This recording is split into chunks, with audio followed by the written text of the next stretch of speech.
Natacha, par contre, il y a une personne dont vous vouliez nous parler, une petite personne que vous auriez rencontrée à Amiens. Donc, je vous laisse développer un petit peu là-dessus. Eh bien, voilà, le 9 novembre 2022, j'ai rencontré celui dont tout le monde parle, mais que personne n'a jamais rencontré, n'a vu que sur des captures d'écran de vidéos ou dans des photos postées sur X par des anonymes, le mettant en scène en train de jouer aux cartes au bar PMU de son quartier. Donc, il s'agit du fameux Petit Gros. Et Ah, donc, voilà. Et donc, je vous ai confié deux vidéos, dont oui. une est totalement inédite. La première, où je lui parle à l'interphone avec la personne qui m'accompagnait, a été diffusée en août 2023, donc chez Chloé Framery, où l'on avait parlé de ces fameuses anomalies dans les archives papier des Échos du Touquet aux archives départementales d'Arras, ainsi que les anomalies. On peut la passer, la vidéo? Eh bien, je vous en ai, oui, je vous en ai envoyé deux. Oui. Vous les avez dans l'ordre. Et attendez, je finis ma phrase parce qu'après je vais Oui. perdre le D'accord, fil. d'accord. Les archives de la Voie du Nord qui se trouvent à Boulogne-sur-Mer. Voilà. Et pour en revenir au Petit Gros, donc ce jour-là, donc j'ai sonné à son interphone, donc il y avait bien une étiquette à la sonnette, Monsieur Trogneux. Je n'ai pas vu Jean-Michel ou JM, et bon, il m'a confirmé qu'il était Monsieur Trogneux. Alors vous pourrez, voilà, diffuser cette Ah ben, vidéo. on va la passer. Vous nous Oui, la commentez juste après, d'accord? d'accord. Allez, on écoute. Donc nous sommes devant le 14 rue des Vergeaux.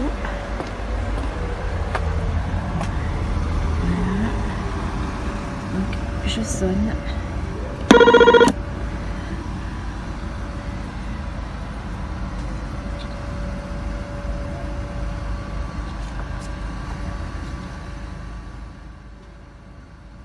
Oui, Oui, Monsieur Trogneux? oui. Bonjour, on a un courrier pour vous. Ah, attendez, je ne suis pas prêt là. D'accord, on peut repasser dans combien de temps? Comme ça, je vous laisse, à moins que vous puissiez mourir pour que je me le mette dans la Bah, boîte aux lettres. laissez-le au magasin si vous voulez. D'accord, très bien. Merci à vous. Merci, Jean-Louis. Voilà, donc c'était ma première approche avec Ouais, monsieur Trogneux, euh, d'accord. qui avait l'air quand même très décontenancé, qui n'a pas voulu nous ouvrir, descendre. Donc on lui disait que nous avions un courrier pour lui à lui remettre, tant que nous étions le facteur ou la factrice, parce que bon, Oui, il pourquoi pas? doit forcément les connaître. Et il était très très surpris, il a balbutié. Alors je dois dire que on l'a pas pris au saut du lit, hein. On y est allé, il devait être environ midi, et il Oui, nous ça a dit va. voilà qu'il n'était pas prêt et donc de déposer ce courrier dans le magasin en bas. Et alors, il se trouve que cette petite boutique, cette petite chocolaterie Trogneux, n'a rouvert ses portes qu'à la fin décembre 2021, après que j'en ai parlé, Ah, puisque d'accord. voilà, durant mon enquête, j'étais allée voir sur Google Maps bon, où se situait le 14 rue des Vergeaux et essayer de me faire une idée. Donc, c'est un immeuble qui abrite Mhm. aussi donc des commerces. Il y a plusieurs commerçants au 14 rue des Vergeaux et il y a des particuliers qui vivent au-dessus. Et donc à l'époque, personne ne connaissait de Jean-Michel Trogneux. Donc des gens qui habitaient au 14 rue des Vergeaux n'en avaient jamais entendu parler. D'accord. Voilà. Et donc cette boutique était fermée, les stores étaient tirés et ça faisait des années qu'elle était fermée. Et comme, eh bien, comme je l'avais dit, Jean-Michel Trogneux figurait dans les pages blanches de l'annuaire et j'avais essayé à de très nombreuses reprises de l'appeler, que ce soit le matin, le midi, l'après-midi, le soir et même la nuit, et ça ne décrochait jamais. Il y avait un répondeur euh, avec une voix préenregistrée qui n'était pas la sienne et je lui avais laissé plusieurs messages pour qu'il me recontacte en lui disant que c'était urgent et il ne l'a bien sûr jamais fait. Et donc c'est vrai que ben, en sachant en même temps que la mairie d'Amiens ne disposait pas de son acte de naissance, bon, en fait, tout convergeait tout convergeait vers ma thèse. Et donc, curieusement, enfin moi, j'en avais conclu que la ligne téléphonique sonnait dans le vide à l'intérieur de cette boutique désaffectée. Comme pour me faire mentir, enfin, ils l'ont rouverte fin décembre. Voilà. Donc les faits sont vérifiables, hein, voilà. Et donc j'ai rencontré une seconde fois, enfin j'ai eu l'occasion de reparler à Jean-Michel Trogneux une seconde fois, environ 1 heure plus tard. Donc bien sûr nous n'avions pas de courrier à lui remettre et nous sommes allés prendre un café et tout. Nous sommes revenus 1 heure plus tard. Et là, on lui a reparlé du courrier que nous voulions lui remettre et que, enfin, voilà, on lui avait laissé suffisamment de temps pour se préparer. Oui, bien sûr. Voilà. Et là, il nous dit, oh, mais je comprends pas ce que vous me dites, je n'entends rien. Et il nous ouvre, alors là, miraculeusement, la porte d'entrée s'ouvre. Et là, je vous laisse diffuser la vidéo. Et ça, c'est tout à fait inédit. Et ça date du 9 novembre 2022. Alors, on regarde ça.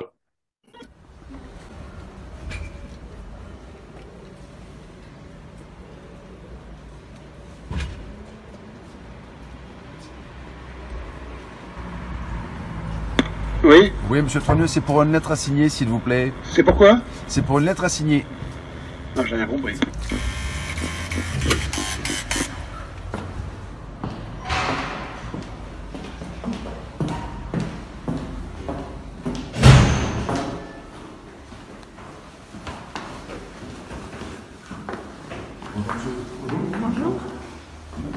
que vous pouvez photo, madame? Ben vous. Ah ben oui, voilà. Voilà, donc vous voyez, j'ai eu le fameux petit gros en face de moi. Je lui ai parlé. Il me dit d'ailleurs, Madame, qu'est-ce que vous photographiez? En fait, moi, je le filmais forcément, mais il Oui. m'a pas dit. Ce qui est très curieux, c'est que ce soit moi ou la personne qui m'accompagnait, il nous a pas demandé d'explication. Ben alors, où est la lettre que vous deviez me remettre? Qui êtes-vous? Pourquoi me filmez-vous? Veuillez effacer ça tout de suite. Ben non, il a dit d'accord, et puis il a fait demi-tour et comme vous le voyez, il remonte prestement les escaliers et voilà. Et donc D'accord. Ça là au moins. Ah, je suis coincé, il a dû se dire. oui. Et D'accord. alors, ce qui m'a frappé, c'est parce que après j'ai revisionné la vidéo, j'ai fait des arrêts sur image, des gros plans, et on se rend compte que bon, bien sûr, il y a un air de famille avec les Trogneux, hein. C'est indéniable. Je pense sincèrement que c'est un membre de la famille Trogneux. Voir un frère dont on nous aurait caché l'existence, ça peut être un frère, un demi-frère. Enfin, je suis sûre que c'est un Trogneux. Mais les oreilles ne sont pas les mêmes que le Jean-Michel, le petit Jean-Michel de la photo de famille. Ça, c'est très étonnant. Ouais. Et tout en sachant que les oreilles sont des éléments du corps qui ne changent pas. Ça ne Ouais. change pas. Voilà. Ah non, les oreilles, ça ne pousse pas en vieillissant, hein, c'est pas vrai. Elles peuvent ressortir Voilà. davantage parce que forcément, il y a l'amincissement de la masse musculaire, du squelette, donc qui fait qu'elles peuvent paraître plus larges et plus longues. Mais elles ne poussent pas. Ça, c'est pas vrai. Ça, c'est Il n'importe existe quoi. des appareils d'ailleurs de reconnaissance auriculaire, un peu comme des reconnaissances d'empreintes digitales, donc qui permettent de reconnaître une oreille, enfin, pour pouvoir identifier la personne. Et en plus, cet appareil va bien détecter comment dirais-je, la circulation du sang. Hein, donc ça peut pas être une oreille en plastique ou en cire. Hein, attention, ça marcherait pas. Il faut que ce soit vraiment une vraie, quoi, avec la température, voilà. Et c'est pour Mhm. ça que là, c'est vrai que c'est quelque chose avec lequel on ne peut pas tricher. Encore une fois, c'est comme un petit peu comme les chromosomes, hein, les XX pour les femmes. Voilà. Oui. Et quand on compare par contre Brigitte Macron et le Jean-Michel de la photo de famille, là on s'aperçoit que les oreilles sont raccords, mais pas seulement les oreilles, le nez, la bouche, Eh oui, la mâchoire, bien sûr. le front, comment dire, l'implantation des cheveux, parce que si Brigitte Macron n'avait pas sa grosse fausse frange et tout, et qu'elle apparaissait telle qu'elle est, eh bien, elle a un très large front avec les tempes très dégarnies, comme on a pu le voir quand sa fameuse frange s'est soulevée lors d'une descente d'avion. Voilà, là, s'est produit un incident diplomatique, si j'ose Ah, il y dire. a des éléments qui Et ne ouais, trompent pas, évidemment, oui. voilà, voilà. Le dit petit gros, lui, n'est pas raccord avec le petit Jean-Michel. C'est ça qui est très, très curieux. Oui. Et vous savez que récemment, notre ami Xavier Poussard donc a sorti la fameuse pièce maîtresse qui allait tout prouver dans son livre, une photo du dit Jean-Michel Trogneux à l'âge de 18 ans. Donc, en fait, c'est une pièce fournie par la Macronie parce que l'affaire a été médiatisée fin de 2021. Donc, Oui. depuis, bon, je pense que déjà le ménage avait dû être fait, mais là, je pense qu'il y a eu un ratissage beaucoup plus large et que si on lui a permis de découvrir cette photo, c'est que elle ne dérangeait en rien. Voilà, je dis pas que c'est les Macron qui l'y ont fourni, qui l'y ont envoyé, qu'il est de mèche avec eux, bien entendu. Oui. Mais je dis qu'on lui a laissé la découvrir. Et bon, cette photo, de toute évidence, n'est pas du tout Brigitte Macron. Et là, il n'y a pas besoin d'intelligence artificielle chinoise, américaine ou quoi que ce soit. Il suffit simplement d'avoir des bons yeux, et il suffit simplement d'avoir un minimum de sens de l'observation et de logique. Et là, je vous ai envoyé des photos pour comparer donc eh bien, le profil de Brigitte, son On passe oreille à droite, l'écran actuellement, oui, tout à voilà, fait. et celle de ce jeune homme. Donc vous avez plusieurs photos de Brigitte, précisément de son oreille droite pour comparer. Et là, vous voyez que les oreilles de Brigitte sont beaucoup plus longues, déjà, beaucoup plus larges, le lobe plus important, et que ça n'est Voilà, on les met l'une à côté de l'autre, là, et effectivement, on voit que c'est flagrant. C'est tout à fait flagrant. Bravo. Et là, il suffisait de 2 clics sur Google, aller chercher des photos de Brigitte Macron où apparaît son oreille droite, de faire des gros plans et de comparer. Eh bien, ni Xavier Poussard ni Candace Owens n'ont été capables de faire cette simple vérification. Voilà. Donc, en fait, c'est pour ça que bon, la série, le dernier volet, n'a pas du tout fonctionné. Parce que les gens en attendaient beaucoup et en fait, il n'y a absolument rien de nouveau. Alors que Oui, pour tout à ma fait. part, j'ai une pièce maîtresse qui est passée pratiquement inaperçue, là encore. C'est un travail effectué en novembre 2022, puisque malgré mes graves problèmes de santé, j'ai continué à enquêter, à me déplacer. Et donc, je suis allée 2 fois à Amiens, une fois donc avec Emmanuel Anison, et je suis allée jusqu'à Arras. Et après, j'ai envoyé quelqu'un. Alors, donc, c'est une personne qui m'a contactée suite à un appel lancé par la lanceuse d'alerte suisse Chloé Framry, que je Oui, pense que vous connaissez bien. oui, bien Et sûr. je recherchais une Bonjour personne. Chloé. Bonjour Chloé, coucou. Et je recherchais une personne du Nord, enfin proche de la ville d'Arras, pour aller effectuer des recherches à ma place, parce que je ne pouvais pas y retourner. Et elle m'a contactée. Et il se trouve que cette femme était une ancienne employée du Crédit du Nord et avait elle-même effectué des recherches pour retrouver trace du fameux ex-mari de Brigitte Macron, qui était censé y avoir travaillé pendant des années, dès le début des années 70. D'accord. Et il se trouve que ni elle, ni ses collègues, dont des collègues retraités qui étaient syndiqués et qui connaissaient absolument tout le monde à l'époque, il faut dire que le Crédit du Nord était une entreprise quasiment familiale. Et les employés des agences se connaissaient les uns les autres, étaient chargés de mission d'une agence à une autre. Et personne ne se souvient d'André Osière. Et là aussi, elles ont méticuleusement recherché dans les archives papier, dans les registres, dans les albums. Il y a des albums de photos des employés de l'époque. Il ne figure nulle part. Cet homme n'a jamais mis les pieds au Crédit du Nord, quelque agence que ce soit. Ah ben Donc alors. là, voilà. Donc là, c'est la preuve formelle. Et il se trouve que cette personne qui s'appelle Karine m'a rempli 2 attestations officielles qui ont été remises à la justice lors du procès en appel de Caen et lors du procès en première instance que m'a intenté Brigitte Trogneux et son binôme. Voilà. Eh bien, ça n'a rien changé. Et Xavier Poussard est parfaitement au courant de ça. Il a même eu Karine au téléphone, mais de cela, il n'a jamais parlé en Candace Owens, ni des 40 pages d'analyse des anomalies dans les archives qui sont flagrantes et qui ont été validées par 2 historiens.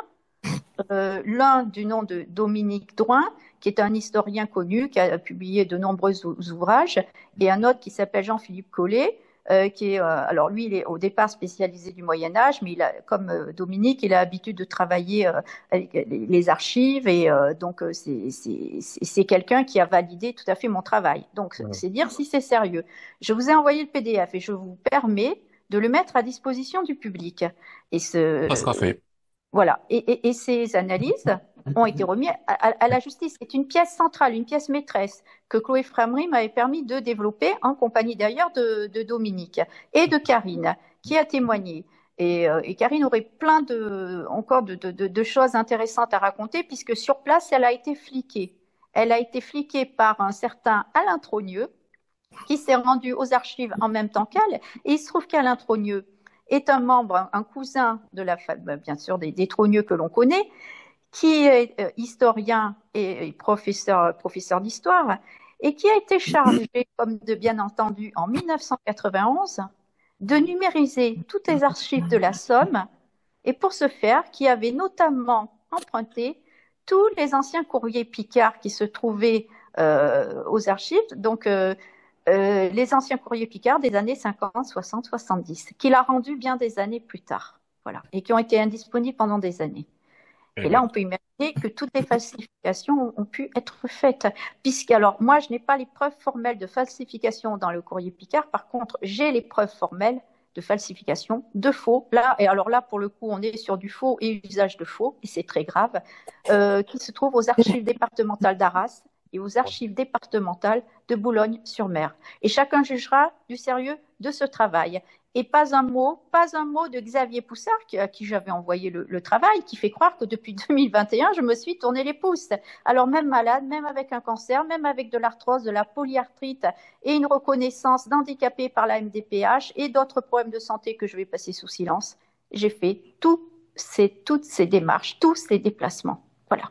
Et ça, je tiens à le dire et j'espère que ça sera repris et entendu. Ouais, Voilà. c'est sûr. En tout cas, il y a une certaine volonté, une pugnacité, comme je disais tout à l'heure, parce qu'il faut vraiment s'accrocher pour arriver à ne pas laisser tomber une affaire qui vous tient visiblement à cœur, mais qui intéresse franchement tout le monde. Parce que ça, Oui. encore une fois, c'est une affaire d'État. Ça concerne tout le monde. Et je suis allée à mon procès en appel à Caen. Bon, en premier instant, je ne pouvais pas être présente puisque déjà, je n'avais pas été avertie.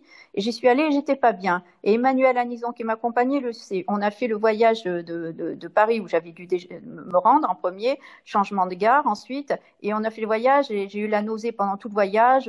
J'ai été vomir et tout. Elle sait que j'étais pas bien. Bon, en fin de compte, j'étais déjà atteinte d'un cancer de stade 3. Voilà. Alors, pour ceux qui me critiquent et qui me crachent à la gueule, si vous faites mieux que moi, si vous auriez fait mieux, eh bien, faites-le.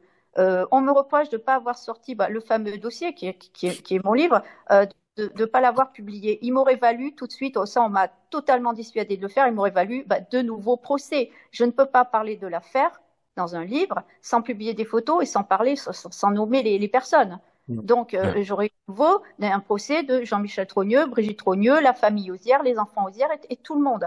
Et c'est vraiment la dernière chose dont j'ai besoin. Hein. Là, je suis vraiment très fatiguée. Mais vous Je avez suis des pas... partisans, hein, je peux vous dire. Je vous avais parlé il y a pas longtemps de Marc Granier, qui est donc l'ancien numéro 1 de la CRS 1. Hein. Donc c'était vraiment comment dirais-je, le garde du corps des présidents Sarkozy, Macron et non, pas Macron. Il y avait Hollande, Sarkozy et Chirac, voilà. Et donc lui, ben, il m'a dit ah Frédéric, il faut absolument que tu lui dises si jamais Natacha a besoin de quoi que ce soit pour la transporter quelque part pour des soins qu'elle n'hésite pas à n'importe quel jour, n'importe quelle heure. Donc voilà, c'est C'est très sympathique, hein. aimable. Ah, C'est vraiment je sympathique de ne le sa part, savais donc je pas. tenais à le dire quand même. Voilà, Ah, merci à faut pas lui. Je ne hésiter. le savais pas. Il faudra nous mettre en contact. Je suis sûre que ce sera très intéressant. Absolument, Oui. absolument.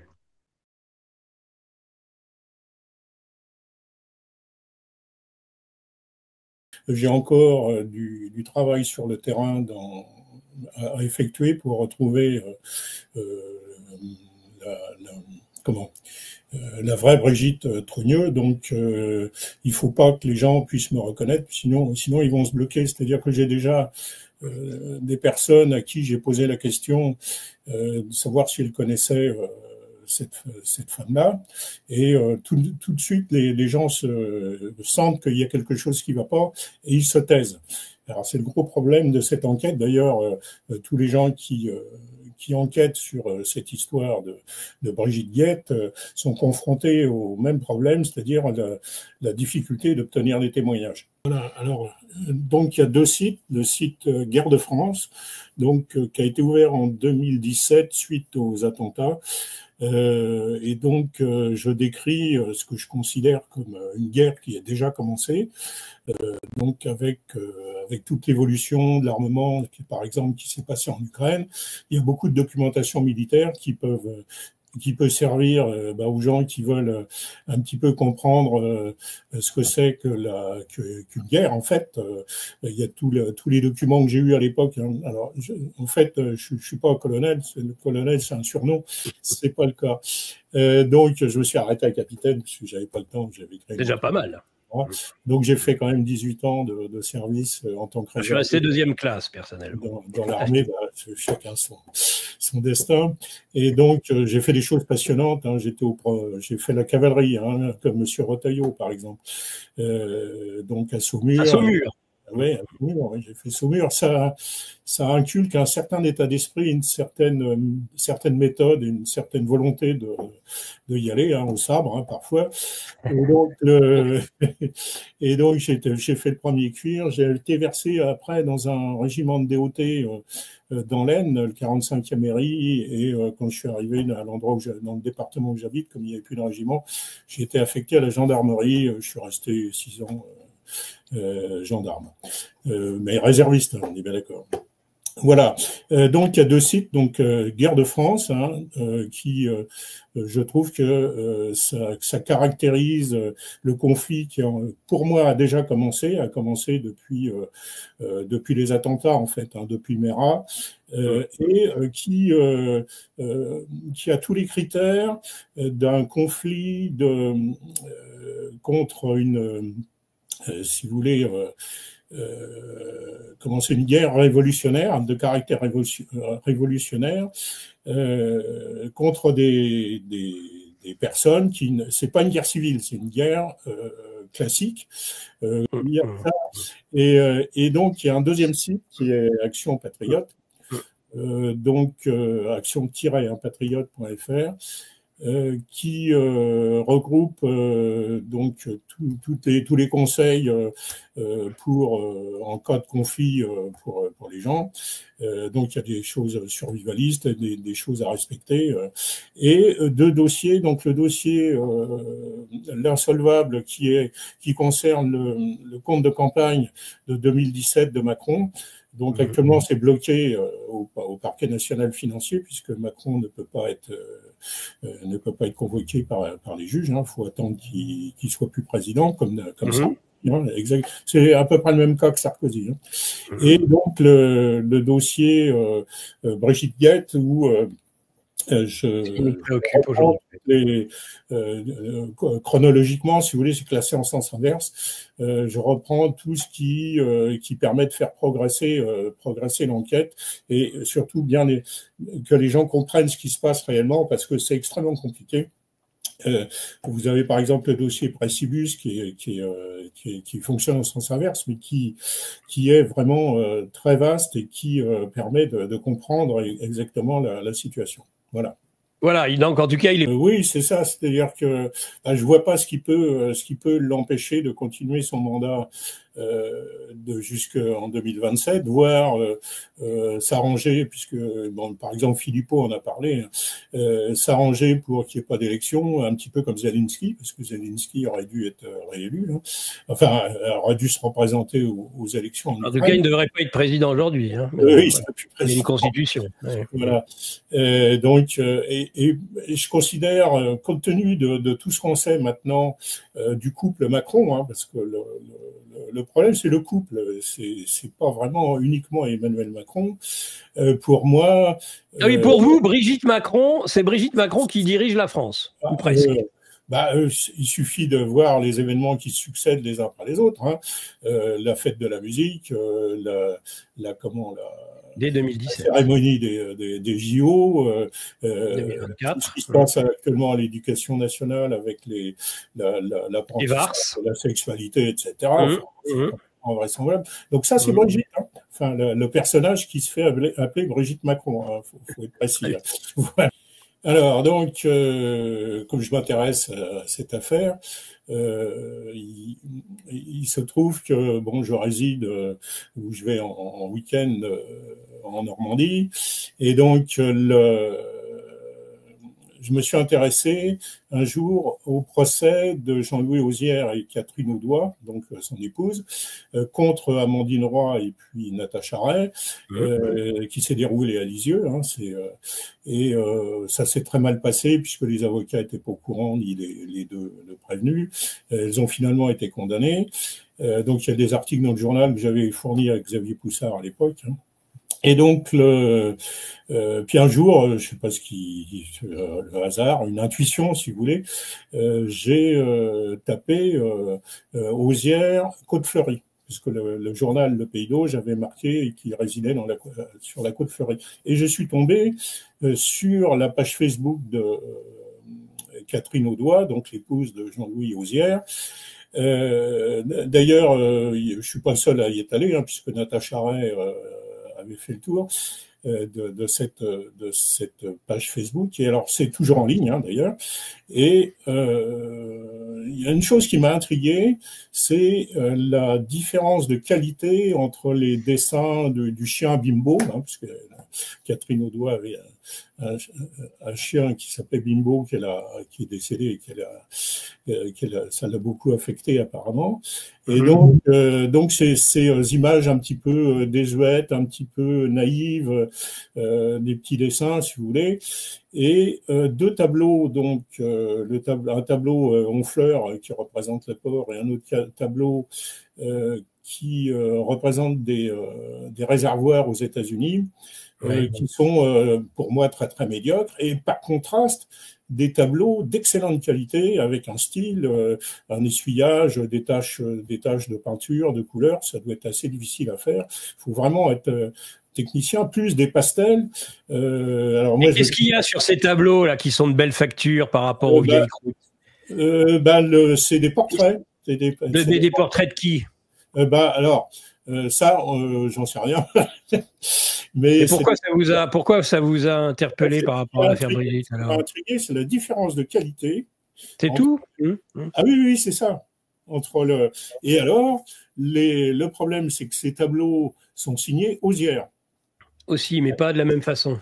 Mais pas de la même façon. Alors, Catherine Audoin, ses dessins Bimbo signe AUZ avec un point d'exclamation, alors que les tableaux d'excellente qualité, j'appelle ça le style Auzière, si vous voulez, sont signés d'une manière totalement différente. Les graphismes des dessins, oui. Les graphismes des dessins sont très différents, c'est-à-dire que d'un côté, les petits dessins humoristiques sont, les dialogues sont en majuscules, si vous voulez, et sur les tableaux, il y a des inscriptions en script très, très bien écrits. Donc, on y reviendra, colonel, parce que vous savez, les gens, en plus, vous nous faites brûler là d'envie de savoir ce que l'on sait. On a dit des informations exclusives. On me dit dans le chat, mais on sait tout ça, colonel. Il faut aller au mieux, au plus vite. On est impatient d'avoir votre enquête. Mais est-ce qu'on est d'accord sur le fait que sur certains tableaux, ça serait quand même des membres de la famille, C'est obligatoire puisque c'est ça qu'il fallait dire. Voilà, c'est-à-dire que pour moi.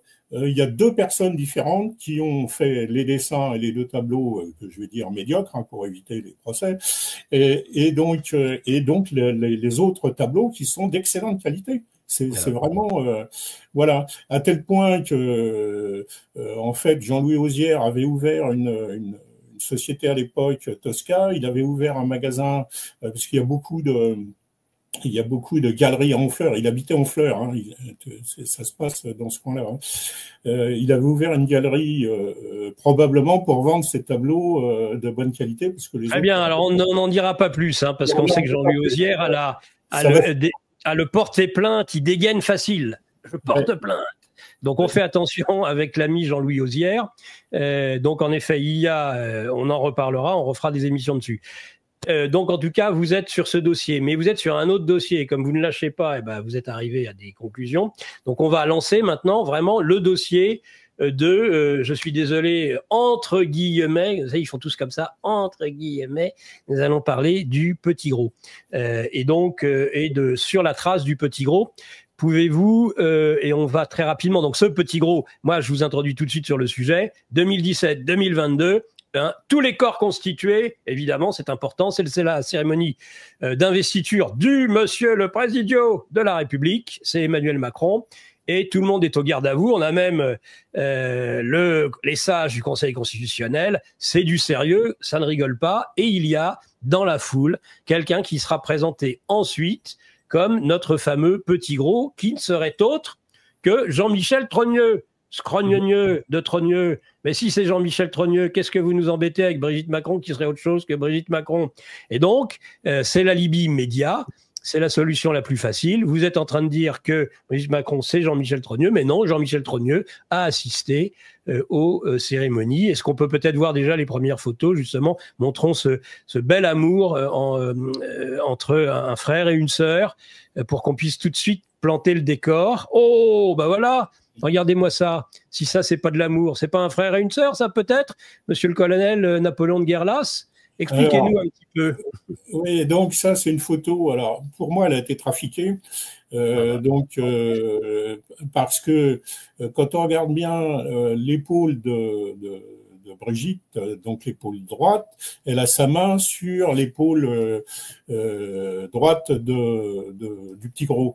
Or, si vous voulez avoir cette position-là, il n'y aurait pas d'échancrure entre les deux personnages. Ce serait droit, si vous voulez. Il n'y a pas que ça. Hein. Il y a le petit gros, vu sa position, il peut pas avoir sa main sur la hanche de Brigitte. Donc cette photo-là a été trafiquée déjà. D'accord. Mais en fait, elle est destinée. Je sais pas d'où elle vient. Hein, c'est peut-être dans un journal type Gala ou voilà. Elle est destinée à entériner l'idée que le petit gros est bien le frère du personnage qui se fait appeler Brigitte Macron. Hein, on est bien d'accord.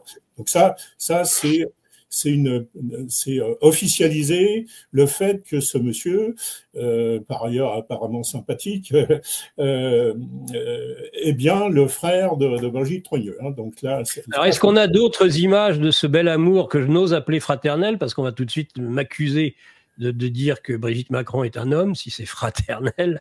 Mais est-ce qu'il y a d'autres photos de belles factures aussi comme ça, où on voit... Oui, alors il y a celle de l'investiture, hein, qui est spectaculaire, la numéro 2, là. On le voit, notre petit gros, là, il a l'air tout intimidé, d'ailleurs. Alors oui, il est complètement perdu, et ça s'explique.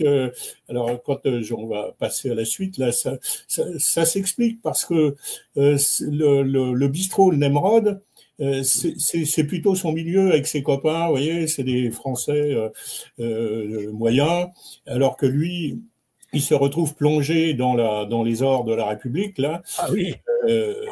Oui. Voilà, c'est. Alors, tous les premiers magistrats, vous avez alors là, pour le coup, le gratin du gratin de la République française. D'ailleurs, c'est intéressant à revoir 2 ans après, parce qu'il y a beaucoup de gens qui ont disparu de la circulation. Et donc, alors ce qui est spectaculaire dans cette vidéo, qui a été, je crois que c'est LCI, hein, non, oui, c'est LCI ou TF1. Donc le caméraman n'était pas au courant de ce qui allait se passer. C'est que Brigitte Macron passe devant le petit gros sans lui dire bonjour, sans lui adresser un regard, et Macron ensuite lui fait la bise. Enfin, c'est incroyable cette scène. Et donc, mais Emmanuel Macron, il a bien regardé ses fiches. C'est un vrai professionnel. Voilà. Il est mieux que madame là-dessus. Voilà. Il sait. Il a la photo. Alors donc on a une 3e photo qui a été prise. Alors là, elle a été. Oh mon beau-frère, il devait se dire, oh bah tiens mon beau-frère, quel âge, je savais pas qu'il était invité. Voilà. faire la bise à son beau-frère, bon. Bon, ça arrive dans les familles, mais bon. Ah oui, Et oui. donc, lui, il est très tactile, hein, Emmanuel. Donc ensuite, on peut voir aussi la photo numéro 3 qui a été prise par Natacha Ray. Alors là, elle a été forte, hein, parce que ils ont sonné et puis ils ont réussi à faire sortir le petit gros de sa tanière. Donc la photo, on voit le petit gros à gauche là, dans les escaliers du 14 rue des Vergeaux. Alors le magasin, donc le magasin Atelier Jean Trogneux, c'est pas le magasin principal, hein, qui est rue de l'Ambre, était ouvert à cette époque-là, et quand j'y suis allé samedi 14 là, il a été à nouveau fermé, donc il y avait un panneau dessus, voilà. Et donc il se trouve que les bureaux des 3 sociétés qui sont dirigés maintenant par Jean-Baptiste Trogneux, hein, l'héritier, là, je crois qu'il est fils unique, lui. Et donc, se trouve justement 14 rue des Vergeaux. Alors, on va anticiper, j'ai pu rentrer au 14 là, parce qu'il y a une personne qui habitait là, qui rentrait à ce moment-là, donc j'ai eu un peu de chance.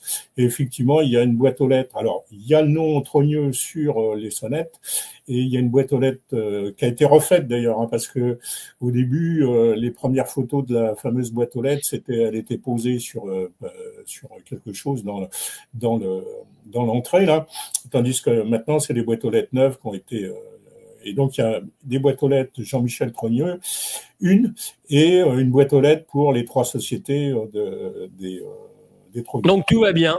Donc, tout va bien. C'est bien Jean-Mich. Il n'y a plus aucun doute. Est-ce qu'on pourrait peut-être le voir aussi dans son bar préféré pour avancer, justement? Oui, on peut le voir. Alors, donc, c'est la photo PMU. Voilà. Bah oui, c'est bien un PMU. 20 € de gagné. Et là, il fait une petite belote, notre Jean-Michel. Donc ça, vous allez. Donc c'est pas vous. Par contre, vous êtes retourné sur place et voilà. Vous allez et ça sera ça le cœur du témoignage. Mais allez-y, je vous en prie.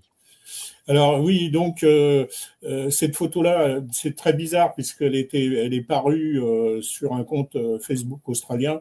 À mon avis, ça a été pris parce que Emmanuel Anison est allé, justement, elle en parle dans son bouquin, est allé au Nemrod, donc en décembre 2023 de mémoire. Et Emmanuel Anison rappelle que c'est la journaliste professionnelle, la grande professionnelle journaliste qui, sur commande, a fait un livre pour démontrer toute la fausseté de ces informations sur Brigitte Macron et l'affaire Madame, c'est ça? Voilà, l'affaire Madame, voilà.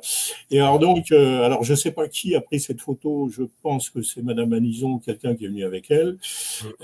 Donc ça daterait de 2023, et donc le gars qui a publié ça sur Facebook a mis décembre 2024, mais ça m'étonnerait. Bon, ça c'est des choses à vérifier plus tard.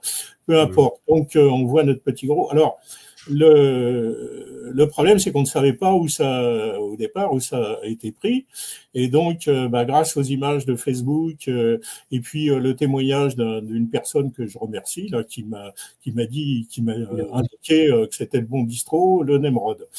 Alors il se trouve que j'avais donc on va rentrer un petit peu dans le vif du sujet là, le déroulement de cette fameuse journée du samedi 14. Alors, samedi 14 février,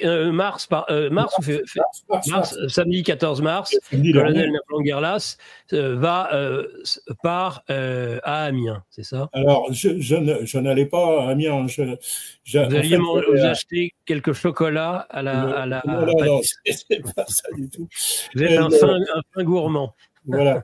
Et donc, il se trouve que j'avais un rendez-vous. J'avais affaire dans la Somme, on va dire. Donc ça regarde personne. Et donc il se trouve que c'était pas loin d'Amiens. Donc je me suis dit tiens, la belle cathédrale d'Amiens. Je suis cette histoire depuis 3 ans maintenant, hein, grâce à Natacha. Janvier 2022, ouais. Depuis 3 ans, et donc je me suis dit bon tiens, je vais aller voir un petit peu les lieux. J'avais le temps, si vous voulez, donc je me suis dit tiens, je vais aller boire un coup au Nemrod. C'est vraiment j'avais aucune intention au départ, hein, c'est-à-dire que il se trouve que je passais par là, et donc je rentre au Nemrod, donc alors je me suis garé au parking Eiffia, je suis passé devant le 14 rue des Vergeaux, là. C'est juste à côté, hein. C'est pas, comme apparemment le petit gros habite à cet endroit-là, c'est pas étonnant que il va dans ce bistrot-là, qui est assez sympa, hein, d'ailleurs, la patronne est sympa. Et donc je rentre vers 17h dans le bar, et 10 minutes après, miracle, donc le petit gros apparaît avec un de ses copains, un dénommé Jean, hein, et donc pour moi c'était totalement un hasard, hein. Je venais pas là, je ne venais pas à Amiens pour enquêter, harceler comme vous disiez tout à l'heure. C'est un hasard que ça soit produit comme ça. Et donc alors oui, il a ses habitudes, hein, le petit gros, manifestement avec ses copains, donc ils sont très connus du jeune serveur, du jeune barman là, qui quand ils arrivent, ils leur demandent si c'est un rosé ou un rouge, hein, donc okay. Et alors, il a ses habitudes. Oui, il a ses habitudes. Il se fait ses petits plaisirs comme beaucoup de Français. Ça, on ne va pas le lui reprocher à ce brave homme. Hein. Voilà, donc ça, c'est l'intérieur.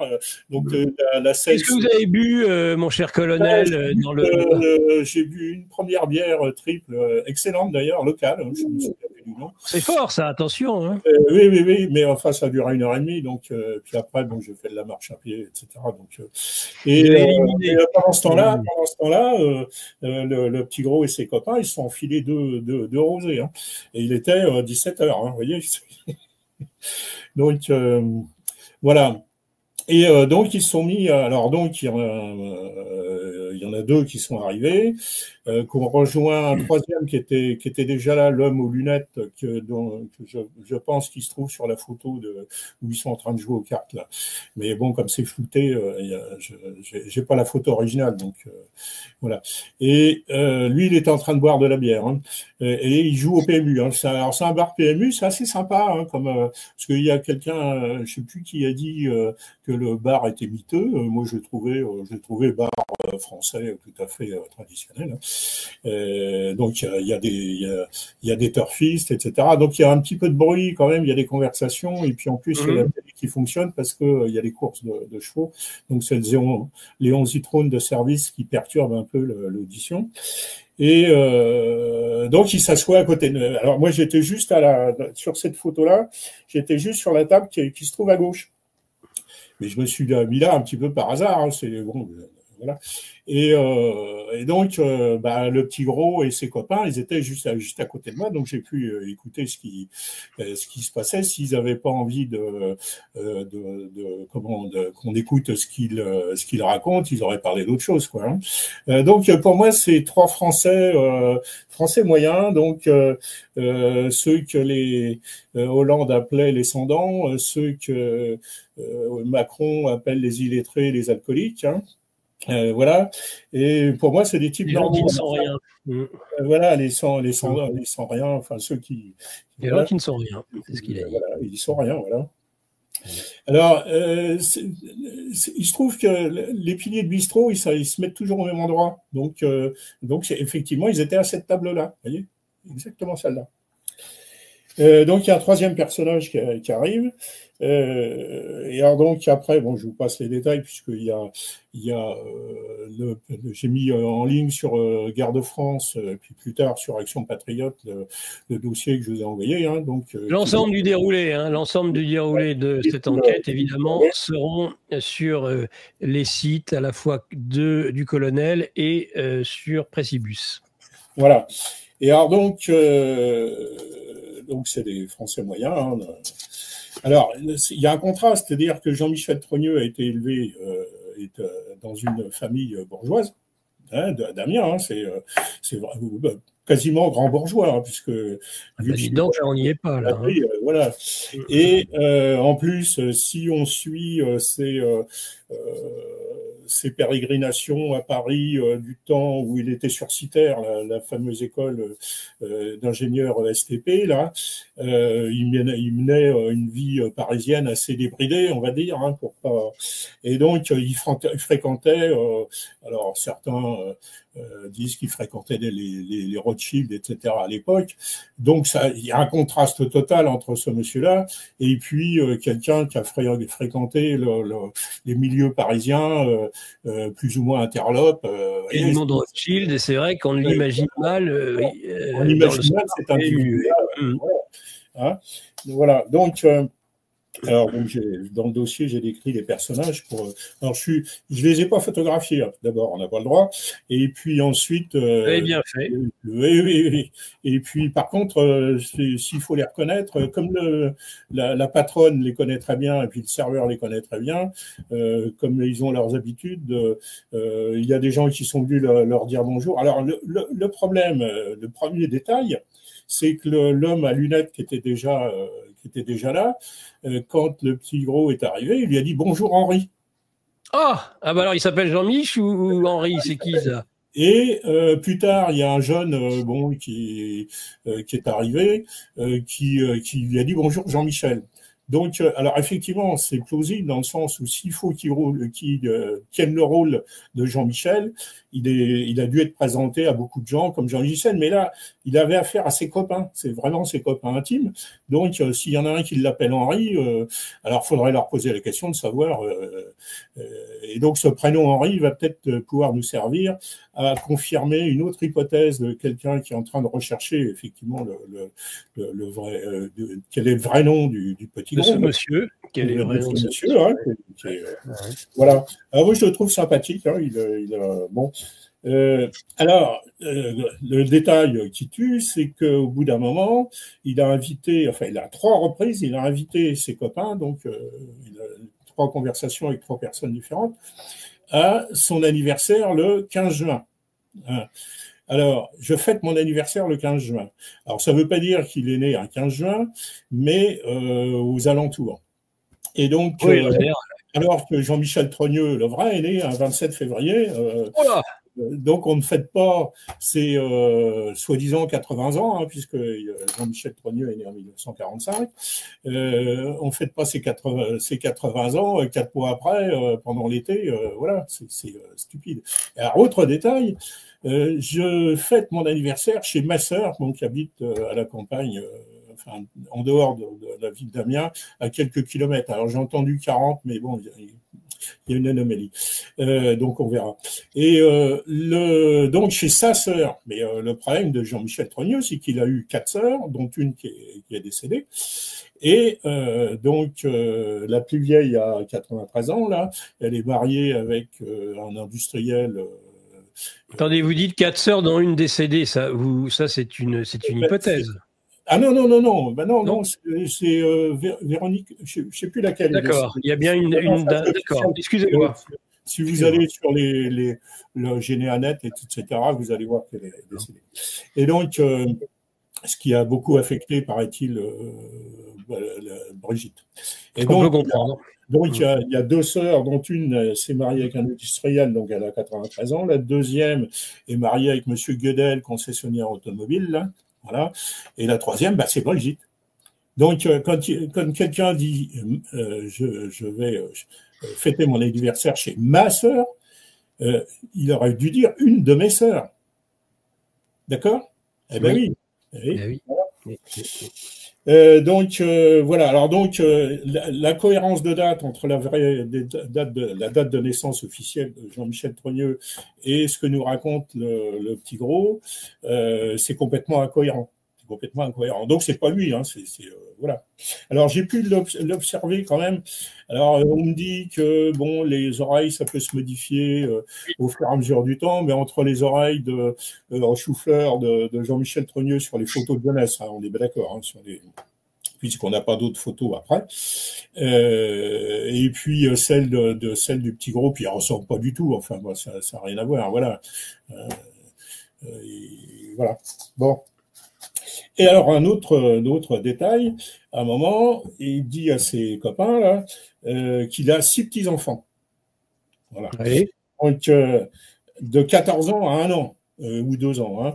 Donc c'est quand même relativement précis. Hein. Il dit ça à ses copains. Et alors dans mon scénario, si vous voulez, pour moi, donc c'est une hypothèse, hein, attention, hein, c'est des choses à vérifier, Oui. pour éviter les procès, toujours pareil. Non, non, mais de toute façon, voilà, c'était, Voilà, je l'ai dit depuis le début, cette émission est là voilà. pour ouvrir la parole quand on interdit ce sujet sur l'ensemble des médias. Voilà, après. Alors donc, donc ça peut pas être Sébastien, Tiphaine et Laurence, hein, dans un de mes scénarios, hein, qui sont très, très bien décrits sur le dossier Précibus. Hein, il a fait un récapitulatif des scénarios. Donc ça peut pas être eux, puisqu'ils sont 7. Voilà. De l'autre côté, les seuls enfants, Jean-Michel Trogneux a été marié avec Véronique Dreux, a eu 2 enfants, le fameux Jean-Jacques, là, qui ressemble comme 2 gouttes d'eau à Emmanuel Macron, et Valérie. D'accord? Mais il y en a pour dire qu'il ne lui ressemble pas. Hein. Oui, c'est ça. Oui. Il y en a, mais non, il ressemble. Ah non, aucun rapport. Oui. Il n'y a pas pire sourd et pire aveugle que celui qui est devenu ni voir ni entendre. Hein. Et donc, j'ai pas réussi à retrouver combien d'enfants avaient Jean-Jacques et puis Valérie Trogneux, donc les 2 enfants officiels avec Véronique Dreux, mais c'est sûrement pas 6. Et en plus, il y a un décalage terrible puisque Jean-Michel Trogneux est supposé avoir 80 ans. Or, avoir un petit-fils de 2 ans, c'est totalement impossible. D'accord? Vu les...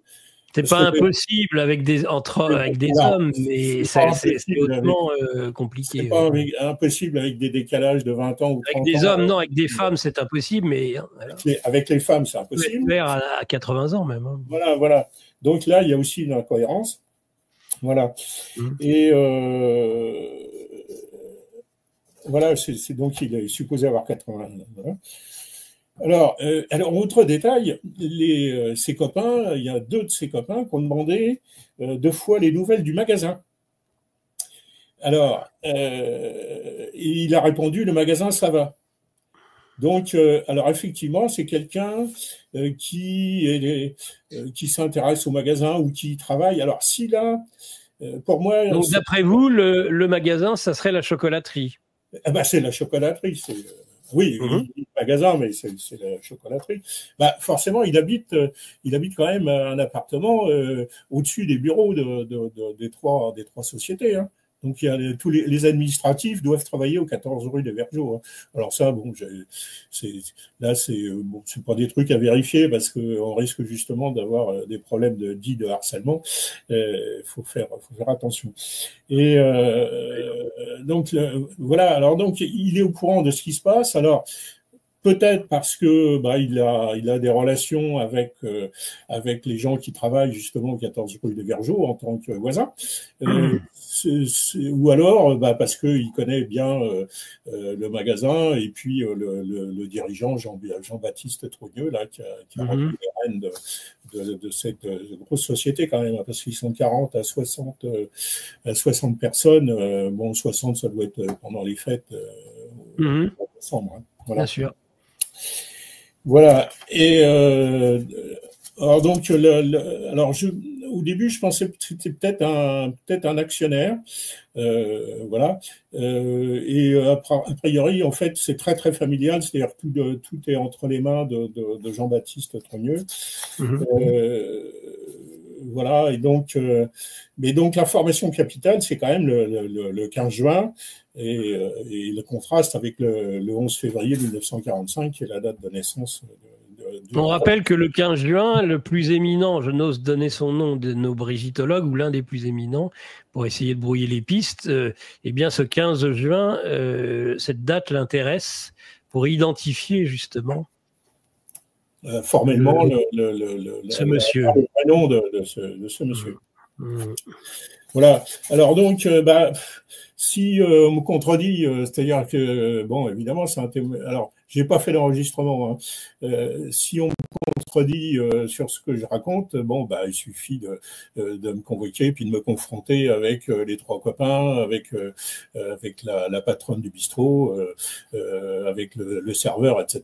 Et puis bon, on arrivera bien Alors, moi, j'ai pas l'habitude de raconter des fake news et des blagues dans ce genre de trucs, hein, parce que d'abord, c'est hyper dangereux, et puis c'est pas trop dans mon état d'esprit. Hein. Voilà. Ouais. Ah, oui. Donc, résumons, il est impossible que le petit gros soit Jean-Michel Trogneux, c'est impossible. Et donc, par conséquent, le personnage Brigitte Macron, pour moi, enfin, pour conserve tout son mystère. Oui, on va dire ça comme ça. Donc, alors le problème, c'est de savoir où en est Christian Cotten avec sa plainte. Oui. Qui a été acceptée. Hein. Donc, alors, il y a un jour, il faudra que la justice se décide à désigner un juge d'instruction.